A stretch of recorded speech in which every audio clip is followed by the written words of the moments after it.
नमस्कार। कार्यक्रम अलग धारमा यहाँलाई हामी हार्दिक स्वागत गर्छौँ दर्शकवृन्द। दर्शकवृन्द,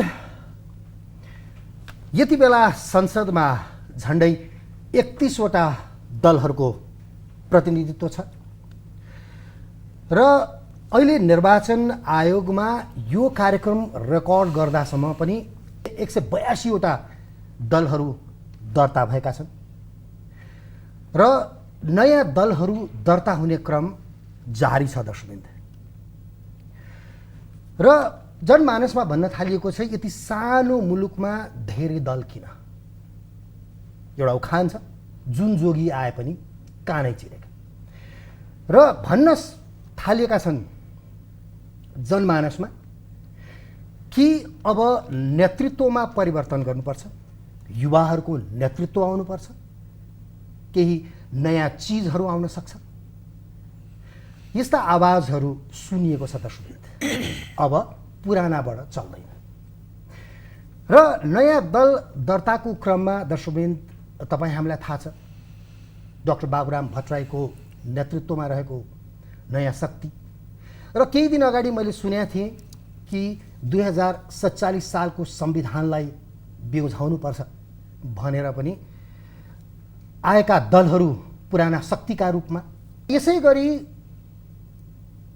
युवाहरूको एउटा नयाँ दल पनि दर्ता भएको छ। खास गरी 40 वर्ष मुनिका युवाहरूको नेतृत्वमा एउटा दल दर्ता भएको छ र आज यिनै विषयमा कुराकानी गर्नको लागि उनीहरूको भिजन के हो, उनीहरू डिफ्रेन्ट फिल्डबाट आएका छन्, उनीहरूले भोलि देशलाई नेतृत्व दिन सक्छन् या सक्दैनन्, उनीहरूको विचार कस्तो छ। आज यिनै विषयमा कुराकानी गर्नको लागि मैले विवेकशील नेपाल पार्टीका 3 जना सदस्यहरू डिफ्रेन्ट फिल्डका हुनुहुन्छ, युवाहरू हुनुहुन्छ। उहाँहरू 3 जनालाई निम्त्याएको छु। म उहाँहरूको परिचय दिन चाहन्छु। मेरो छेउमा हुनुहुन्छ मिलन पाण्डे। नमस्कार। उहाँ दर्शकवृन्द आर्टिकलहरू धेरै लेख्नुहुन्छ, विभिन्न पेपरहरूमा उहाँको आर्टिकलहरू देखिन्छ। उहाँ पेसाले इन्जिनियरिङ पेसातिर हुनुहुन्छ, करिब करिब फाइनल स्टेजमा हुनुहुन्छ जस्तो लाग्छ मलाई। त्यसै गरी पुकार बम हुनुहुन्छ। उहाँ लेक्चरर हुनुहुन्छ, कलेजमा पढाउनुहुन्छ, युवा हुनुहुन्छ। यसभन्दा अगाडि काठमाडौँ क्षेत्र नम्बर 8बाट कुकुरु चुनाव चिन्ह लिएर निर्वाचनमा जानुभएको थियो। र त्यसै गरी अर्कै एकजना हुनुहुन्छ अनुषा थापा, जो विवेकशील नेपाल पार्टीको सिइओ हुनुहुन्छ। तपाईँ 3 जनालाई स्वागत छ। र तपाईँ पेसाले साइन्टिस्ट हुनुहुन्छ भन्ने सुनेको थिएँ मैले, हो? हजुर, मेरो ब्याकग्राउन्ड स्टडिज चाहिँ युनिभर्सिटी अफ भर्जिनियामा मैले केमिस्ट्री डिपार्टमेन्टमा लाइफ साइन्स रिसर्चमा ग्रेजुएट गरेको थिएँ। किन आउनुभयो नेपाल? यहाँका नेपालीहरू सबै विदेश जान चाहन्छन्, तपाईँ नेपालमा किन आउनुभयो? नेपालमै फर्केर के गर्न सक्छु भन्ने उद्देश्य बोकेर गएको थिएँ म। अनि त्यही भएर पढाइ सकाएपछि चाहिँ मैले सोचे जस्तै होइन चेन्ज कसरी लिएर आउन सक्छु चाहिँ अहिले नै आउनुपर्छ भन्ने त्यो मलाई महसुस भएर चाहिँ अहिले नै आएर हेर्छु कस्तो छ होइन, वातावरणहरू कस्तो छ अनि के गर्न सक्छु भनेर म यो रिस्क नै लिएर आएको हो। अच्छा, अब कस्तो लागिरहेको छ नेपालमा? त ठिकै, तपाईँले राम्रै गरेको ठिकै लागेको छ कि नेपाल के फर्केर जाउँ जस्तो लाग्छ? मैले राइट मुभ चाहिँ गरेँ जस्तो लाग्छ, किनकि अहिले म विवेकशील नेपाली जस्तो होइन अर्गनाइजेसनमा चाहिँ आबद्ध हुँदाखेरि चाहिँ एकदमै पोजिटिभ फिलिङ होइन, वी क्यान डु समथिङ भन्ने चाहिँ कन्टिन्युसली इन्सपिरेसन पाइरहेको हुन्छु। अनि त्यही भएर मलाई त्यस्तो फर्केर जाउँ भन्दा पनि आई क्यान डु दिस होइन, I can be the hope for other people भनेर चाहिँ बरु लेट्स लिड बाई एक्जाम्पल भनेर फर्दर इन्सपिरेसन पाइरहेछ। ल, तपाईँसँग पछि कुरा गरौँ। मिलनजी, अब तपाईँबाट स्टार्ट गरौँ है। यो विवेकशील नेपाल पार्टी के हो? सुरेशजी, विवेकशील नेपाली एउटा पृथक सङ्गठन हो। नेपाली? हजुर, विवेकशील नेपाली पृथक सङ्गठन हो। तपाईँको यो चाहिँ सुसंस्कृत राजनीतिको थ्रुबाट र समृद्ध नेपाल बन्न सकिन्छ, त्यो पनि हाम्रै जीवनकालमा भनेर करिब 2 वर्ष अगाडि दर्ता भएको पार्टी हो। मैले अहिले सुसंस्कृत भने यो सुसंस्कृत भनेको चाहिँ अहिलेसम्म राजनीतिमा धेरै विकृति आयो तपाईँको राजनीति खालि कमै हानि भाँडोको रूप मात्र प्रयोग गरियो त्यही भएर अब चाहिँ जरैदेखि परिवर्तन हुनुपर्छ राजनीति नै सुसंस्कृत हुनुपर्छ संस्कारको मूल्य मान्यताको राजनीति हुनुपर्छ भनेर हामीले ठान्ने गऱ्यौँ समृद्धि आत्मसम्मान र समानताको राजनीति अथवा त्यो लक्ष्य बोकेर हामी अघि बढिरहेका छौँ र जुन मैले पृथक टर्म युज गरेँ शब्द युज गरेँ त्यो भने चाहिँ तपाईँको अब सङ्गठनहरू खालि तपाईँलाई भन्दाखेरि पनि 180वटा भन्दा बढी पार्टीहरू भइसके भन्नुभएको थियो तिनीहरू चाहिँ सधैँ एउटै लाइनमा मात्र उभियो भनेर भन्न चाहन्छु क्या सुरेशजी उनीहरू खालि लक्ष्य नै त्यही सत्ता केन्द्रित भयो खालि सत्तामा पुग्ने त्यसपछि आफ्नो दुनो सोझाउने र विवेकशील नेपालले चाहिँ एज अ पृथक सङ्गठन चाहिँ अब समृद्धि दिने त्यो पनि हाम्रो जीवनकालमा र राजनीतिलाई सुसंस्कृत मैले अहिलेदेखि जोड दिन खोजिरहेको छु राजनीतिले बदल्नु छ यसमा चाहिँ संस्कार र मूल्य मान्यताको राजनीति स्थापित गर्नुपर्छ भनेर हामी लागि पऱ्यो अब पृथक कसरी भन्नु होला पृथक मेनली हाम्रो सङ्गठनको संरचना तपाईँलाई इन्ट्रोडक्सन दिँदाखेरि नै भन्न सक्नुभयो हामी कार्यपालिका व्यवस्थापिका न्यायपालिका होइन जुन शक्ति अथवा यो सन्तुलन भनौँ न नियन्त्रण सन्तुलनको सिद्धान्तमा आधारित भएको तपाईँको त्यो सङ्गठन हो हाम्रो व्यवस्थापिकाले नीति र नेतृत्व हेर्छ कार्यपालिकाले त्यसको कार्यान्वयन पक्ष हेर्छ र न्यायपालिकाले पार्टीको विधान र देशको संविधान अनुसार पार्टी र नेतृत्व चलाएको छ। तपाईँले के हेर्नुहुन्छ? म व्यवस्थापिका हेर्छु नीति र नेतृत्वमा काम गर्छु विवेकशील नेपालीमा। ओके पुकारजी हजुर अब उहाँले भनिहाल्नुभयो होइन सुसंस्कृत हजुर को लागि चाहिँ हामी चाहिँ आएका हौँ भनेर कुरा गर्नुभयो होइन तपाईँहरू मोस्टली सबै युवाहरू हुनुहुन्छ होइन र अरू पार्टीमा पनि युवा नेतृत्वहरू त छन् होइन अब कङ्ग्रेसमा हेर्ने भने गगन थापाजीहरू हुनुहुन्छ विश्वप्रकाशजीहरू हुनुहुन्छ एमालेमा योगेश भट्टराईहरू हुनुहुन्छ होइन अब तपाईँहरू र उनीहरूमा परिवर्तन चाहिँ के हो चेन्ज के छ फरक त एकदम मिलनजीले जोडेकैमा म भन्न चाहन्छु जस्तै तपाईँको संस्कारको कुरा विवेकशील कुन संस्कारबाट हुर्किरहेको छ र उहाँहरू कुन संस्कारबाट हुर्किनु भएको छ होइन त्यो संस्कारले दिएको आउटपुट र रिजल्ट तपाईँले हेर्दै गर्नुभयो भने अहिलेको इतिहास तपाईँको 7 सालदेखिको इतिहास हेर्दै हो भने त्यो संस्कारबाट आएको नेतृत्वले नेपाललाई कहाँसम्म पुगाएको छ त जस्तै नेतृत्वमै कुरा गर्नुपर्छ नि हामीले छाए सरकार छ हाम्रो लिडरसिप बिल्डिङ एकाडेमी छ जुनबाट चाहिँ म आफै पनि त्यसको फर्स्ट ब्याच हो नेतृत्व विकास प्रतिष्ठानको सानो क्याबिनेटले चाहिँ के गर्छ तपाईँहरूको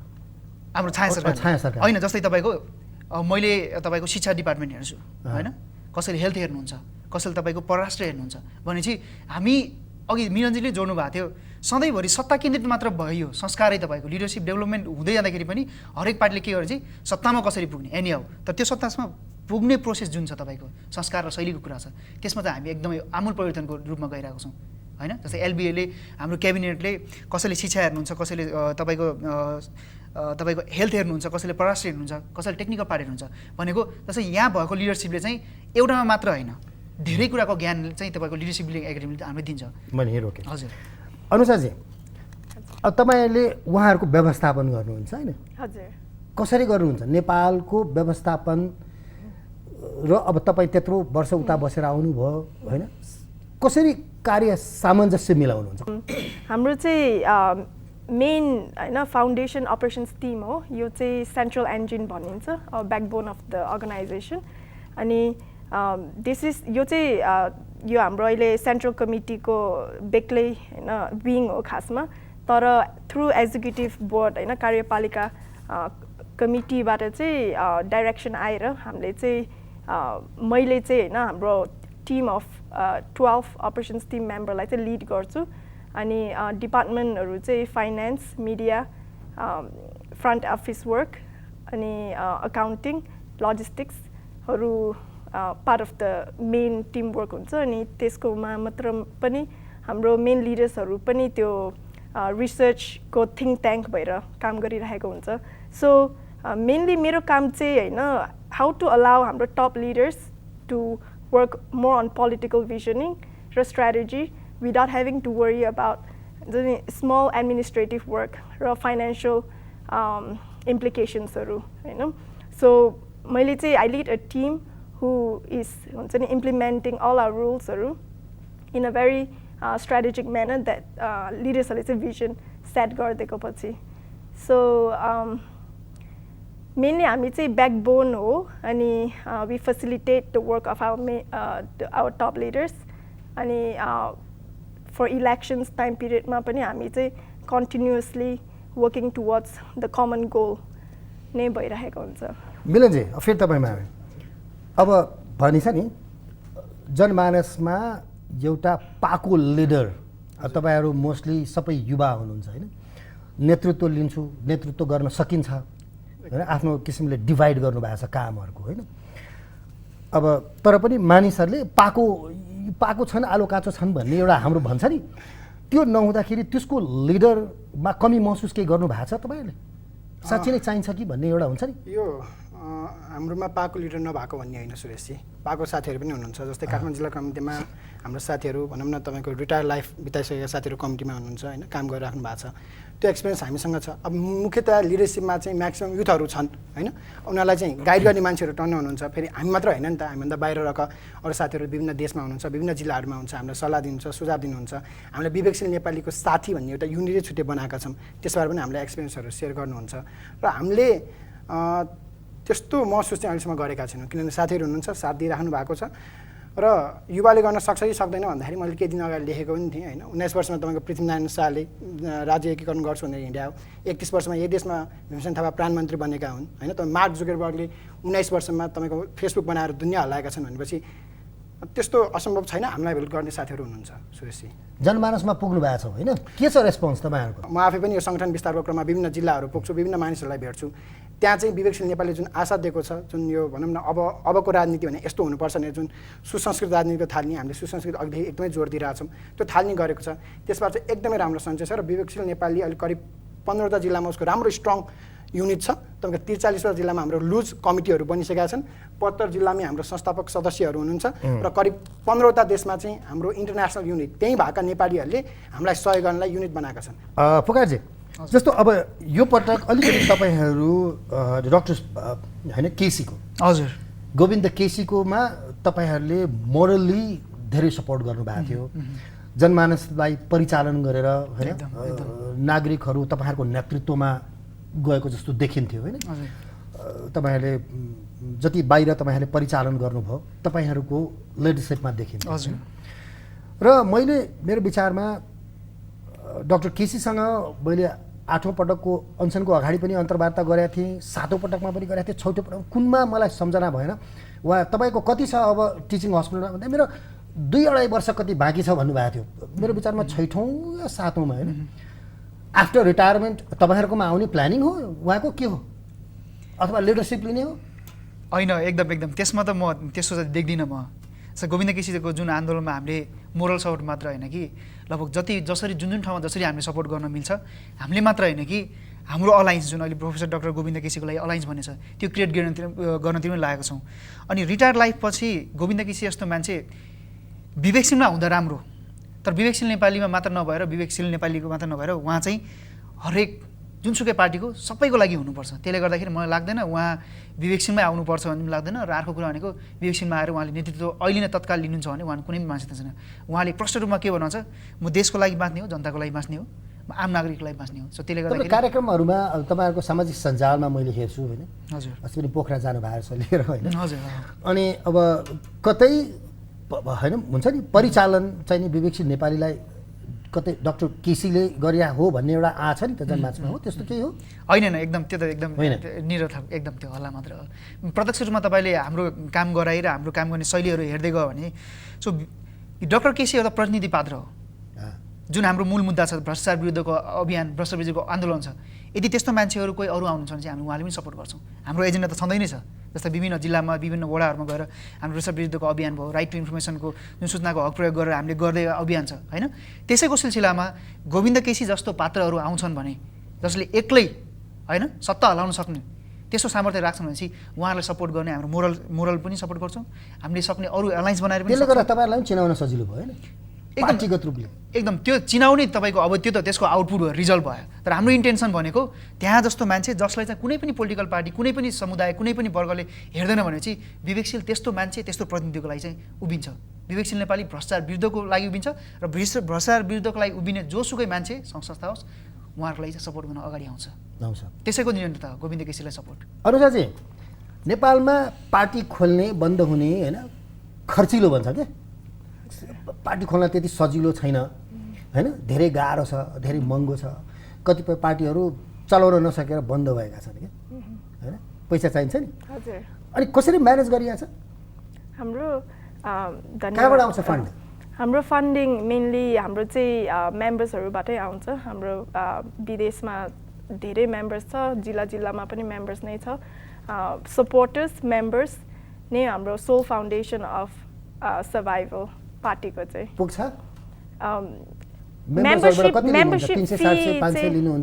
मेम्बरसिप फी एक मध्यम हो अर्को चाहिँ मेम्बर्सहरूले नै डोनेसन दिनुहुन्छ सो त्यो चाहिँ मेम्बरकै आफ्नै सोल होइन के भन्छ आफूले नै दिन्छु भनेर भन्नुहुन्छ होइन सो त्यसरी नै हामीले मिलाउँदै होइन काम गरिरहेको छौँ तपाईँको अफिस म भिजिट गर्न गएको थिएँ होइन हजुर तपाईँको राम्रो छ अफिस होइन तपाईँले खर्च गरेको देखिन्छ कि अनि देखिन्छ अब एउटा मतलब हुन्छ नि राम्रै क्लाससँग राख्नु भएको छ होइन भन्दाखेरि एउटा चलाउनको लागि होइन फन्डको आवश्यकता पर्छ अभियसली होइन र त्यो म्यानेज गर्ने कसरी म्यानेज गर्नुभएको छ अलिकति जान्न तपाईँहरू कति ट्रान्सपरेन्ट हुनुहुन्छ त्यो त मलाई थाहा छैन होइन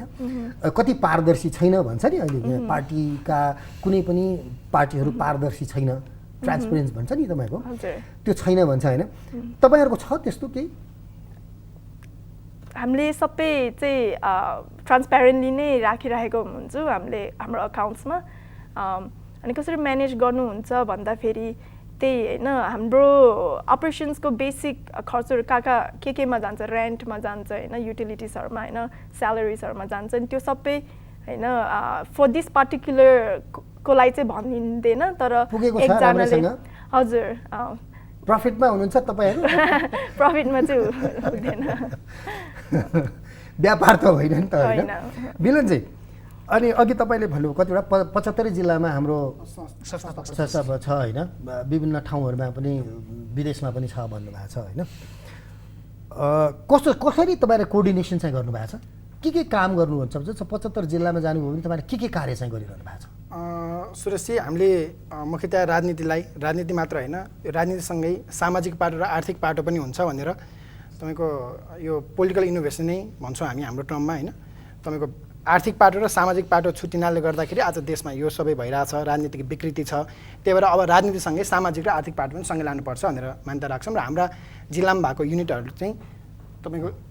सामाजिक आर्थिक र राजनीतिक गतिविधिमा व्यस्त हुन्छन् सामाजिक गतिविधिहरूमा उनीहरूले सरसफाइका अभियानदेखि लिएर हेल्थ क्याम्पका कार्यक्रमहरू जुन युथहरूलाई मोबिलाइज गर्न होइन तपाईँको समाजप्रति उत्तरदायी बनाउन हामी त्यसरी कामहरू गर्दा हुन्छौँ आर्थिक पाटोमा हामी विभिन्न ट्रेनिङहरू दिन्छौँ जिल्लामा होइन तपाईँको यहीँ केन्द्रीय कार्यालयमा पनि हामी ट्रेनिङहरू दिन्छौँ वडामा ट्रेनिङहरू दिन्छौँ जसले गर्दा चाहिँ एउटा मान्छेलाई रोजगार उद्यमशील बन्नलाई सहयोग पुगोस् र राजनीतिक अभियानमा अघि पुकारजीले पनि भन्नुभयो राइट टु इन्फर्मेसन सूचनाको हक के हो त जिम्मेवार नागरिक भनेको के हो कसरी जिम्मेवार नागरिक हुने तपाईँको आफ्नो वडामा कति बजेट आएको छ त्यो बजेट कसरी कार्यान्वयन भइरहेछ कसरी आइरहेछ कसरी चलिरहेछ भने प्रश्न कसरी सोध्ने र सरकारलाई सेवक कसरी बनाउने भन्ने सिकाइरहेछौँ र अहिले हामी सुरुवाती फेजमा भएको भएर हामी प्रशिक्षणहरूमा नि काम गरिरहेछौँ कति इन्ट्रेस्ट छन् मान्छेहरू छन् पुकारजी मतलब त्यसप्रति भनौँ न तपाईँले दिएको प्रशिक्षणमा आएर साँच्चै उत्सुकताका साथ भाग लिने मान्छेहरू देखिन्छ त्यस्तो के एकदम जिल्लामा काठमाडौँमा जस्तै अब हामीले जुन यो पहिले पदयात्रा सुरु गरेको थियौँ 69 तिर होइन 1 महिना पैदल यात्रा नै गरेर हामी लगभग 14वटा अञ्चलबाट हिँडेर विचारहरू बुझ्न गएको थियौँ त्यसपछिको ड्युरेसनमा हेर्दै गर्दाखेरि जुन तरिकाले विवेकशील बढिरहेको छ त्यो त एकदमै हामी आफैले नै आत्तिने गरी छ कि एकदमै हुन्छ नि त्यो थेक्नै नसक्ने गरी चेन्ज खोजेको छ भन्ने एकदम त्यो हामीले अहिले जुन हामीसँग ह्युमन रिसोर्स छ जुन लिडरसिप छ त्यसको अबको ड्युरेसनमा अबको 4-5 वर्षमा चाहिँ हामीले त्यो थेक्नै नसक्ने गरी अहिले जति सिस्टम के छ गाह्रो छ भनेपछि अरू पोलिटिकल पार्टीले अहिले हाम्रो हेर्नुभयो भने अरूमा चाहिँ जेनरल मेम्बरसिप यतिकै खोलिदिएको हुन्छ हाम्रो त 6 महिनासम्म तपाईँ ट्रेनिङ लिएर प्रशिक्षण लिएर कार्यक्रममा सहभागी भएर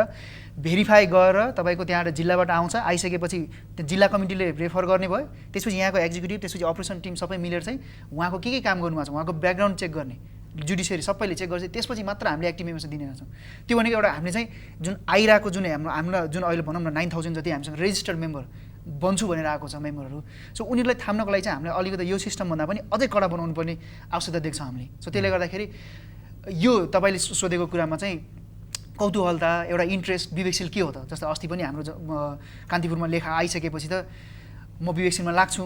विवेकशीलमा म आउँछु सदस्य बन्छु म के काम गर्नुपर्छ हामीलाई काम दिनुहोस् भन्दाखेरि होइन पहिले विवेकशीलको बारे बुझ्नुहोस् हाम्रो वेबसाइट सबै हेर्नुहोस् हाम्रो नीति नियम सबै बुझ्नुहोस् त्यसपछि चित्त बुझ्यो हाम्रो काम कारबाही सबै कुरा मन परेपछि मात्र सदस्य लिनुहोस् किनभने हामी कुनै पनि कार्य डिपेन्डेन्ट हुने खालको कार्यकर्ता या तपाईँको सदस्य या नेतृत्व हामीलाई चाहिँदैन यदि त्यस्तै हो भने हामी अरू पार्टी र हामीमा केही पनि फरक हुँदैन सो त्यसले गर्दाखेरि जुन हाम्रो बेसिक फाउन्डेसन छ जुन मेम्बरसिपको रिक्रुटमेन्टमा छ सबैभन्दा हामीले फोकस गर्ने त्यही नै रह्यो यदि राम्रो इनपुट आयो भने आउटपुट पनि राम्रै नै आउँछ तपाईँहरू कार्यपालिका व्यवस्थापिका न्यायपालिका यी तिनटै चिजलाई तपाईँहरूले हेर्नु भएको छ होइन मुलुकको फङ्सन कसरी गएको छ भनेर देखिएको छ नि होइन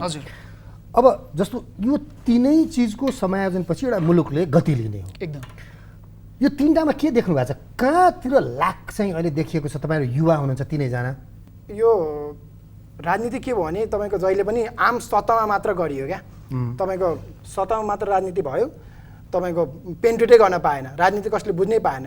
तपाईँको शब्दावलीको राजनीति भयो क्या गणतन्त्र भनेका छन् लोकतन्त्र भनेका छन् होइन तपाईँको यो तन्त्र भनेका छन् तर त्यसको मिनिङ के हो त चाहिएको आवश्यक आधारभूत कुरा के हो त अच्छा मैले रोकिहालेँ तपाईँहरूको आफ्नो मेनिफेस्टो छ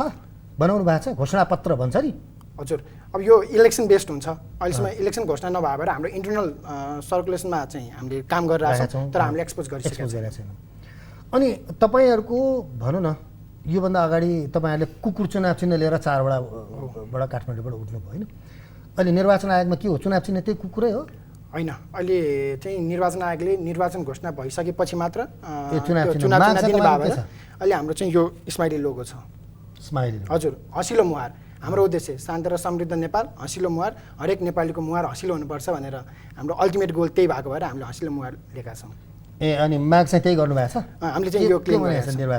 निर्वाचन आयोगले चाहिँ निर्वाचनको मिति घोषणा भइसकेपछि मात्र दिने अनि अहिले दर्ता भएको दलहरू चाहिँ भने मतलब संसदमा भएको दलहरू चाहिँ उनीहरूकै निर्वाचन लोगो हुन्छ होइन त्यो चुनाव चिन्ह हुन्छ हाम्रो नयाँ खोलेकाहरूलाई चाहिँ घोषणा भएपछि दिने भनेका छन् हामीले क्लेम चाहिँ यही गरेका छौँ गर्नुभएको छ हजुर केही छ पुकार चाहिँ भन्नुपर्ने कुराहरू मेरो अपिल के छ भने चाहिँ विवेकशील नेपालीले एउटा भद्र आन्दोलन सुरुवात गर्दैछ जसको लडाइँ भनेको कुनै तन्त्र प्राप्ति र विरुद्धको लागि होइन यो यसको लडाइँ भनेको अशिक्षा एकदम सामान्य कुराहरू अशिक्षा गरिबी परनिर्भरता अहिले 40 लाखभन्दा युवाहरू बेरोजगार भएर तपाईँको विदेशमा छन् रेमिट्यान्सले देश दानिरहेको छ तर कहिलेसम्म सो त्यसले गर्दाखेरि हाम्रो अपिल छ विकल्प अरूलाई कुर्ने होइन विकल्प तपाईँ हामी जस्तै युवाहरूले चाहिँ यो ठाउँमा आउनु पर्यो तपाईँहरूलाई चाहिँ एकदम विवेकशील नेपालीमा स्वागत छ अब तपाईँलाई सानो छोटकरीमा क्वेसन एउटा गरिहाल्नु है अनुसार चाहिँ तपाईँले हेर्नुहुन्छ नि होइन पावरमा नपुग्दाखेरिसम्म यहाँ नेपालको लिडर्सहरू पदमा पुग्ने बित्तिकै बिग्रिन्छ भन्छ नि जहाँ पनि होइन अहिले उहाँहरूले भने जस्ता कुराहरू त्यागका कुराहरू त धेरै गर्छन् नि होइन उहाँहरू चाहिँ बिग्रिने सम्भावना कति देख्नु भएको छ म देख्दिनँ किनकि उहाँ दुईजना नै भन्ने भए होइन एकदमै मोस्ट प्यासनेट होइन विवेकशीलमा मोस्ट प्यासनेटमा आउँछ उन दुईवटा सजिलो तपाईँले सोचिराख्दाखेरि चाहिँ त्यस्तो किन हुँदैन होला भनेर मैले आफूले भित्र सोचेको थिएँ कि हाम्रो डिएनए फरक छ डिएनएले हो नि त गोबन गर्ने हाम्रो जिनै फरक छ हाम्रो राजनीतिक संस्कारै फरक छ भनेपछि हामी त्यो बाटोमा लाग्दैनौँ धन्यवाद तपाईँ तिनैजना आइदिनु भयो खुसी लाग्यो थ्याङ्क यू हस्तै हुन्छ त दर्शकवृन्द उहाँहरू हुनुहुन्थ्यो विवेकशील नेपाली पार्टीका 3जना सदस्यहरू युवाहरू भनौँ त दर्शकवृन्द उहाँहरूको आगामी कार्य हेर्न बाँकी नै छ त यदि अलगधारलाई कुनै नयाँ सूचना घटना रोचक तथ्यहरू छन् जानकारीहरू छन् भने यहाँले दिन सक्नुहुन्छ त्यसका लागि 400653 छ हाम्रो कार्यालयको टेलिफोन नम्बर जसमा यहाँले कार्यालय समयमा बिदाको दिनबाहेक सम्पर्क गर्न सक्नुहुन्छ यदि मोबाइलमा सोझै सम्पर्क गर्न सक्नुहुन्छ यहाँले त्यसका लागि 9802002006 नम्बरमा यहाँले कुनै पनि समयमा मोबाइलमा सम्पर्क गर्न सक्नुहुन्छ हस् त आजको अलगधारको निर्धारित समय पनि सिद्धिसकेका छ आगामी हप्ता पुनः उपस्थित हुनेछौँ नमस्कार